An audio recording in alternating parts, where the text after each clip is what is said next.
Hi everyone. Welcome back to Frugality in Finance. Don't forget to like this video and subscribe to my channel for more related content. Today it is time for another debt and net worth update. Currently, I am $29,474.38 in debt, which is very exciting for me because I have finally crossed into the 20,000s of my debt payoff, and I was able to end 2021 on a really good note, financially at least. Health-wise, hello from isolation. If you saw any of my two last videos, let's just say that the test that I ordered came in handy. But other than that, we're doing okay. So here is a chart of my debt balance over time starting in May 2018, and you'll see my balance has been drastically dropping in the past year, and I hope to keep it going this year until I'm finally debt-free.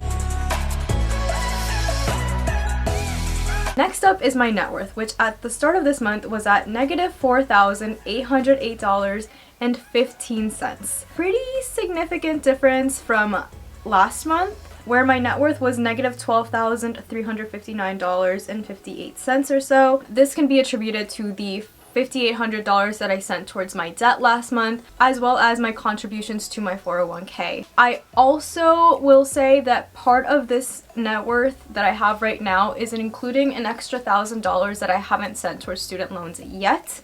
It's money that my mom transferred to me at the end of December that I didn't have enough time to actually send over to my student loan account, so I will be doing that this month, but for now I just have that money in my checking account and I will soon be sending it out to pay down my debt. Another small but contributing factor is the value of my car. I checked my car's value on kellybluebook.com and I picked the lowest number in the range, and that's what I'm using to calculate my net worth. So that's another reason why there is kind of a big net worth change this past month, along with the fact that it was also a 3-paycheck month last month, so I sent a lot of money towards loans and I sent a lot of money towards retirement. Slowly but surely, we are approaching the x-axis. Okay, so right now I want to show you my YNAB net worth report. It is going to be slightly different from my Google Sheets report because I actually don't count some of my smaller brokerage accounts on there that I don't really actively use, but I'm going to go ahead and update those numbers and then show you the trend over time. So let me grab my phone.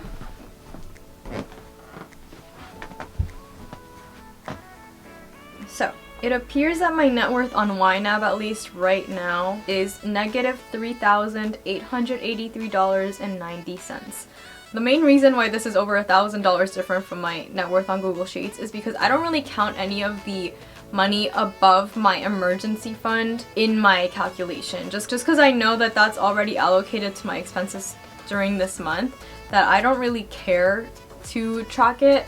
My main concern is my emergency fund, my retirement funds, and any liabilities that I have. But my favorite thing about the way that YNAB displays this graph and how it's a little different from the one that I make on Google Sheets, because it shows the different bars for debts and assets, and I like seeing them kind of converge, hopefully into the same amount soon, and then at some point hopefully you'll be seeing the blue bars get much taller than the red bars, and the red bars will be discontinued unless I want to buy a house, which is something that I did touch on in my 2022 financial goals video if you want to go ahead and watch that.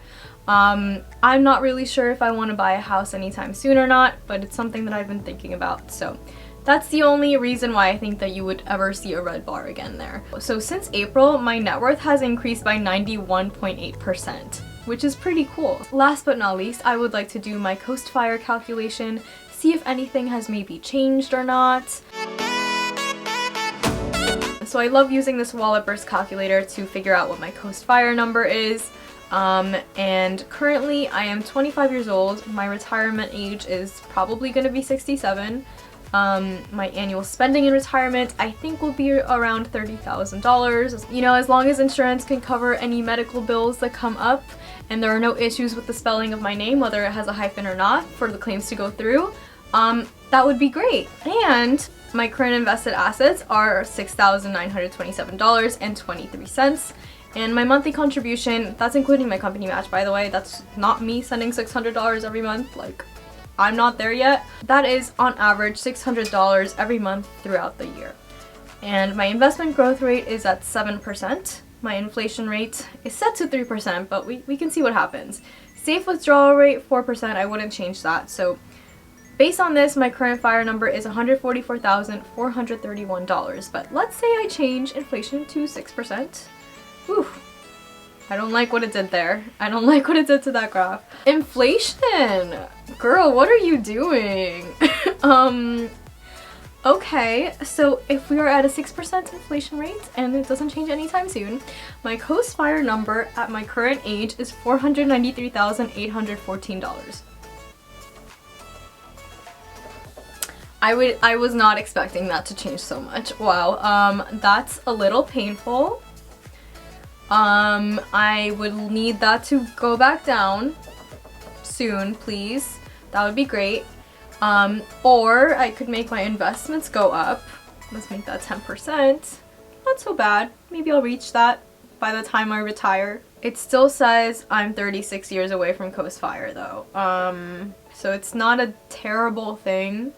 I just don't plan that to be the case. And if I do plan to buy a house and save up for that, have the down payment, and actually purchase it, instead of contributing that money to maxing out my 401k, I will still be counting the value of that house in the current invested assets. And then I'll adjust the investment growth rate to the weighted rate between a property and my retirement accounts so that it's a more accurate measure of my net worth. If anything, I could just sell the house and get a return on my investment. So very good. Yeah, we're almost there. Wow, I just realized like I'm almost at $7,000 in invested assets. Like I've had $5,000 in that account for like so long, and honestly I don't really pay attention to it. I did go through it again and pick out a few more index funds, small cap to large cap.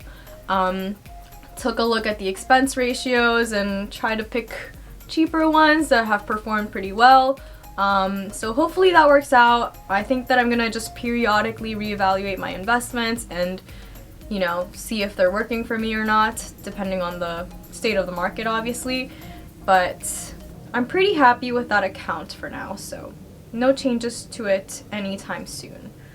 Alright, so that is my debt and net worth update for this month. Please let me know in the comments below if you're trying to reach any specific net worth milestones this year or specifically this month if you have any, and let me know how it's going. Thank you so much for watching.